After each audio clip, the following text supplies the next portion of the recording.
ఈ సంవత్సరం వృశ్చిక రాశి వారికి ఏ విధంగా ఉంటుంది, వారికి పరిహారం తెలియజేయండి గురువుగారు. వృశ్చిక రాశికి శ్రీ విశ్వావసునామ సంవత్సరం ఈ రకమైనటువంటి గ్రహస్థితి ఉంది. వృశ్చిక రాశి వారికి చిలకమర్తి పంచాంగ రీత్యా చిలకమర్తి పంచాంగ గణనం, దృక్ సిద్ధాంత పంచాంగ గణనం ఆధారంగా ఈ రకమైనటువంటి గ్రహస్థితి ఉంది.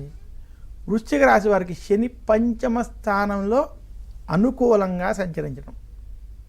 ఇక వృశ్చిక రాశి వారికి బృహస్పతి గురుడు అష్టమ స్థానంలో సంచరించడం.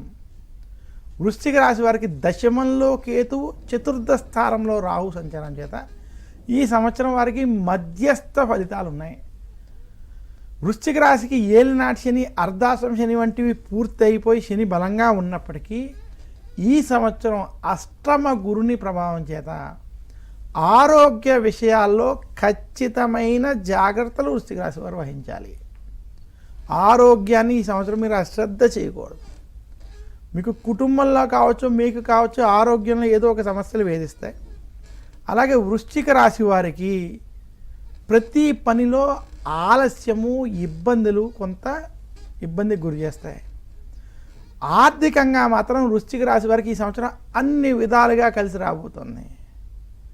మొత్తం మీద వృశ్చిక రాశి వారికి ఈ సంవత్సరం వృత్తి, ఉద్యోగ, వ్యాపార పరంగా మధ్యస్థ ఫలితాలు అధికంగా ఉన్నాయి.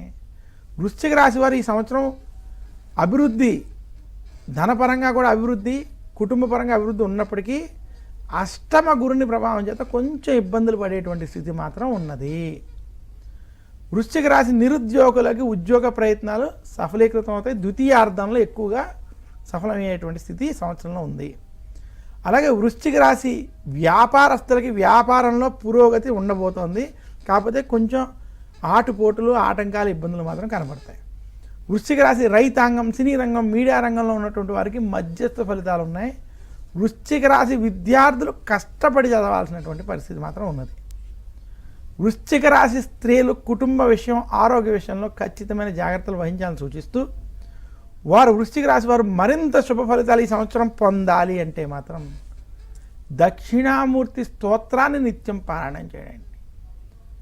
దక్షిణామూర్తిని, దత్తాత్రేయుని గురువారం పూజించడం, శనగలతో చేసిన ప్రసాదాన్ని భగవంతుడికి నివేదన చేసి పంచిపెట్టడం, తాంబూలంలో శనగలు పెట్టి ముత్తైదువు కానీ బ్రాహ్మణులకు కానీ దానం ఇవ్వడం వంటివి చేయండి. ఇంకా వృశ్చిక రాశి వారు కనుక అమ్మవారిని, సుబ్రహ్మణ్యేశ్వరుని కనుక మంగళవారం పూజించినట్లయితే మరింత శుభ ఫలితాలు మీరు పొందగలరు.